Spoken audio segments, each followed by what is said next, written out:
Financial statement that every company has to prepare is the statement of cash flows. Why? Because cash is the most important thing that a company could have.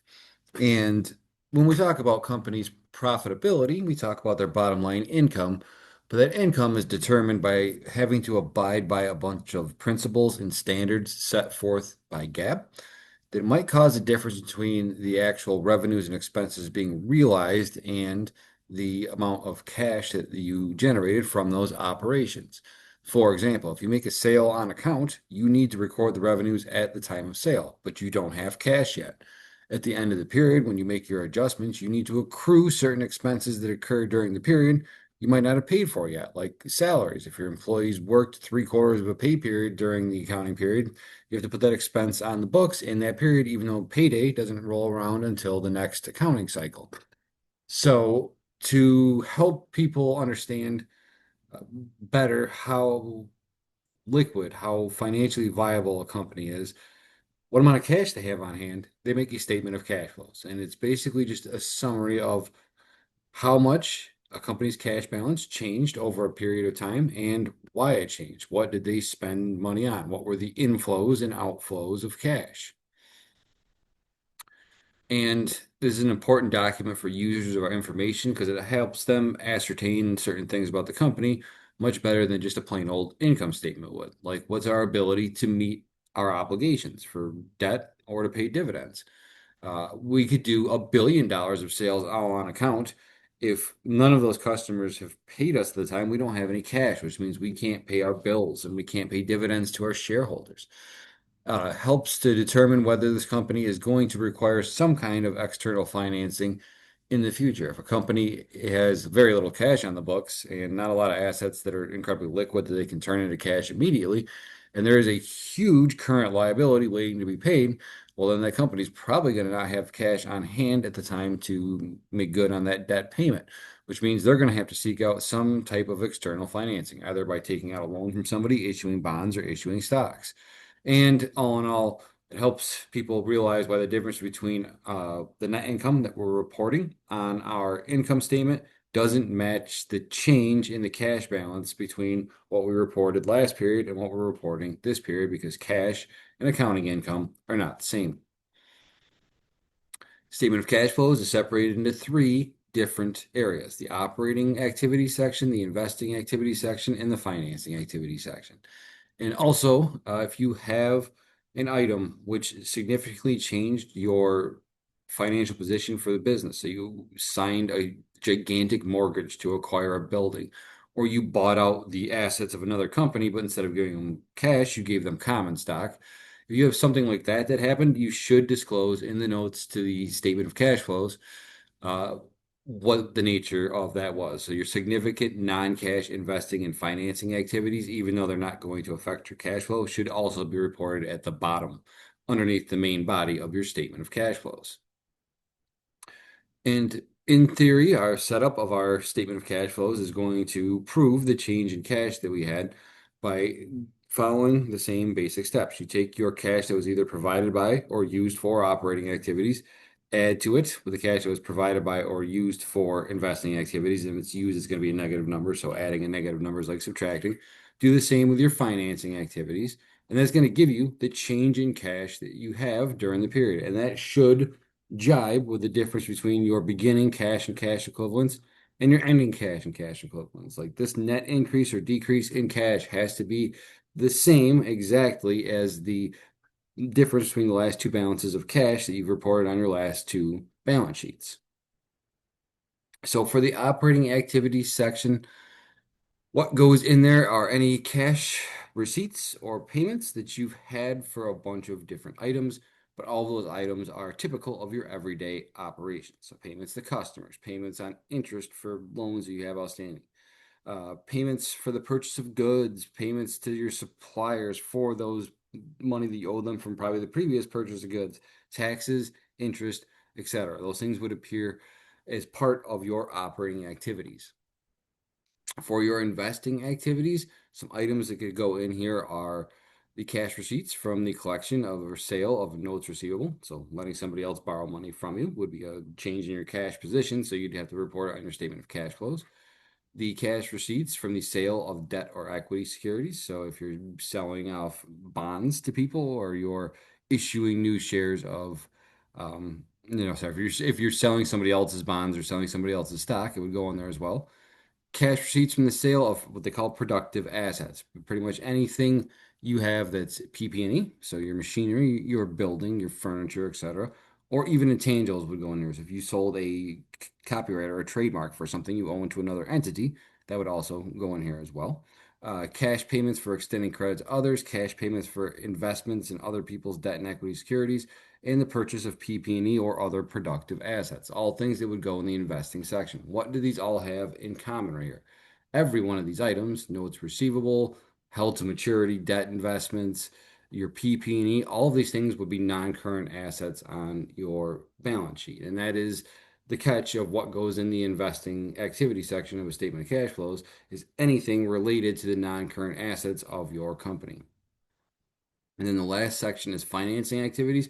It's what you do to bring money into your company besides your core operation. So issuing equity to owners, selling shares of stock, uh, borrowing money by issuing bonds or other debt instruments to people, transactions related to treasury stocks, so the repurchase of equity from owners, payments on your outstanding loans, principal on your debts, and the payment of dividends to others. Any financing element that you can get besides your own retained earnings would go in the financing activities section. And all of these things share one of three basic different account types. They're either equity accounts, they are your long-term debt, or they're your withdrawal account. And those are the type of accounts that need to be reported in your financing activity section. So the rule of things for a gap is a bit different than it is for IFRS, and it mainly revolves around interest, around dividends, and around taxes that you have. GAAP requires hard rule that you have any cash receipts, so money coming into you from interest revenue or dividend revenue, that it's going to end up in your operating section on there because it factors into your net income. If you make a cash payment for taxes, that's going to end up in one way or another in your operating income section. If you make a payment of interest, so interest expense, that's part of your operating as well. If you pay dividends to owners, it has to go into financing. IFRS allows so much more leeway when it comes to your statement of cash flows by tying um, what these things are coming from to the section that you would put it in. Like, for example, non-current assets go in the investing section. So if you're receiving interest in dividends from a non-current asset that you own, somebody else's stock, give an equity investment in another company, you could put that as part of your investing activities during the period. And that theory holds true all the way down the line. So while we are a U.S. company and we have some hardline rules, it is good to know that the standard that pretty much the rest of the world is using basically asks you, what's the timing of the thing that caused the event? We'll go down to cash payments for interest. If it's on a very short-term loan, it would go in your operating section. But if it's on 20-year bonds, you could throw it into your financing section. So IFRS allows a lot more leeway in the statement of cash flows for what you have to consider your core operations.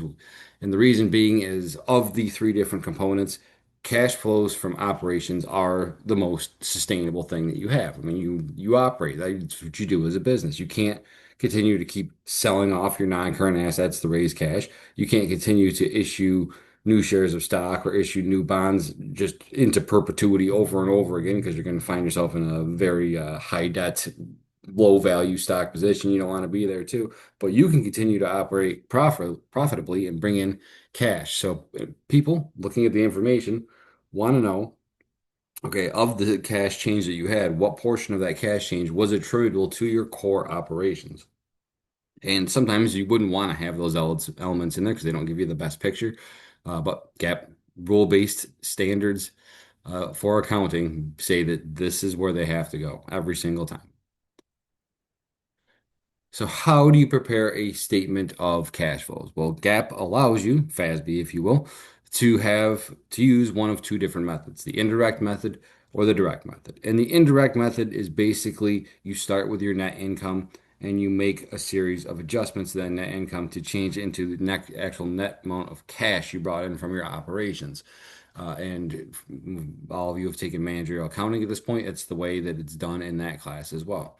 The direct method for the operating section ties it not to the changes in your accounts, but to the source of your payment or the destination of your payments. So you would have cash received from customers, cash payments to suppliers, etc. The direct method is so much more work to complete than the indirect method. And FASB has said, well, we prefer you to use the direct method, but we're going to give you the option to do both. And I've been a student myself. Whatever's the easier of two options is probably the one that you're going to take, and U.S. companies certainly do. Only about 1% of U.S. companies actually use the direct method nowadays. That number has just been plummeting year after year after year during my life. Everybody uses the indirect method. Everybody is going to continue to use the indirect method until FASB outlaws it. But at this point in time, they have not. And with only 1% of companies using the direct method, it's very unlikely that any of you that are taking this class right now are going to end up working for a company that uses the direct method. It's not that different from the indirect method. It's just a more time-consuming process. But time is of the essence for all of us right now. So if there's a 99% chance that the company that you're going to work for uses the indirect method, I don't see the purpose of teaching my students in this class anything but the indirect method. If you do want more information on how the direct method works, don't hesitate to shoot me an email or talk to me after class, and I will absolutely run you through it. But making you go through weeks of preparation on this is just a waste of your time. So, moving on. The indirect method is really only different in the operating section. And what we need to reconcile, as they say, net income to our actual net cash provided by or used for operations is we need to go through and figure out what items on our income statement that affected our net income were non-cash items, because there will be some items on your income statement that lower your income but wouldn't actually lower your cash. And depreciation is the easiest one right there. When you record depreciation, when your car loses value, you don't have to pay anybody. So there's a ton of items like that that can show up on an income statement. Go through and figure out what are the non-cash items on your income statement. And what's the other end of operations? Well, it's using your current assets to operate. And in the process of doing so, probably incurring some current liabilities that you're going to have to pay off. So you're going to want to go get your last two balance sheets and find the changes in your operating assets and your liabilities, or your current assets, if you will, and your current liabilities. And the process is pretty straightforward. I always personally start with all of my non-cash expenditures that we have during the period. So things on the income statement which lower your net income, but don't actually lower your cash. And they'd be things like depreciation, depletion, amortization. There's more on top of that, but those are the big three that you would have. All of those elements right there cause an expense, which lowers net income, but they don't require a payment at the time, so they don't lower your cash. The same is true for bad debt expense, because GAAP says that we have to estimate what portion of our current period sales are going to prove to be uncollectible. We record a bad debt expense based upon an estimate, and it lowers our income. But it doesn't actually lower our cash. There's no guarantee at that point in time that it is indeed bad debt once you make that estimate. So any bad debt expense change that you have on your books doesn't affect your cash, and therefore you need to adjust for it in the operating activity section. Gains and losses would go into this area as well. They're based purely on valuation, like what you are valuing the thing that you sold at the time of sale. But they don't change the actual amount of cash you received. So if you have something that you sold to another company for $100,000, if you had it on your books for 70,000 or 80,000 at the time, it would definitely change the value of the gain that you have to report, because the gain is the difference between what your books say it's worth and what you actually got for it. But it doesn't change the fact that you got $100,000 in cash. So they're by nature non-cash elements as well. And also any unrealized losses that you have on your investments, as long as you deemed them to be trading. So they need to, more likely than not, during the next period of operations, you are going to sell those things. And if you're having any unrealized loss or unrealized gain in there, you need to adjust for that as well, because it's not realized. No cash has changed hands. So therefore, it's an expense that you would have on your income statement that doesn't affect cash. And then after you've gone through and you've thrown all of those items up into your adjustment section and adjusted for them properly, you need to determine what is the change that we had in our current asset and current liabilities accounts. And depending on, what your company looks like, it'll be anything that you have listed in these two sections, these two classes of your classified balance sheet. So AR, inventory, prepaid expenses, accounts payable, accrued liabilities, but there's many more on top of that. And deductions in this case that we have are the same concept, but these are things that would change your income in the other direction. So in this case, gains would be something that went in, or unrealized gains. Both of those things would increase your net income, but they wouldn't increase your cash at the time, which means that you would have to add those in. And for your changes in your operating assets and liabilities, same concept. Whatever that balance changed by, you need to adjust for. So going back to these last two slides, what is the rule that you have for changes in your current assets and your current liabilities? Well, for current assets, it's do the opposite. So if you have a decrease in your current assets, it must have increased your cash flow.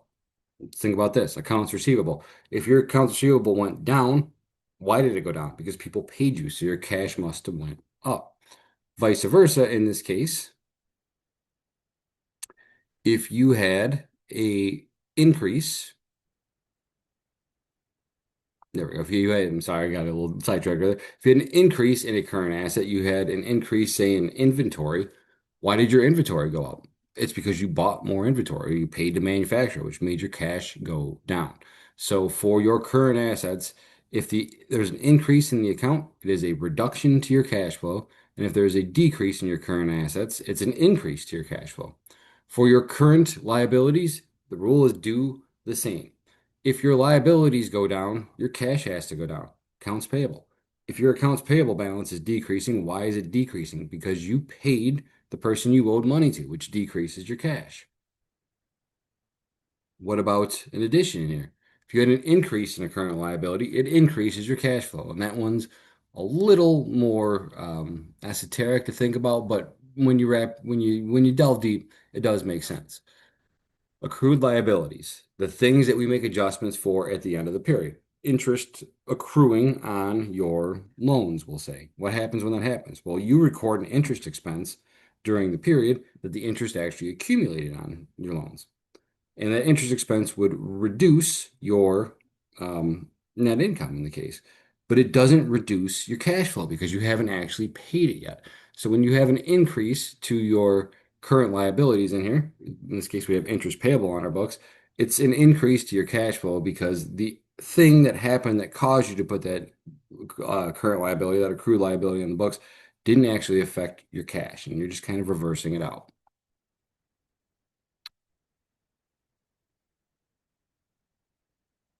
There we go.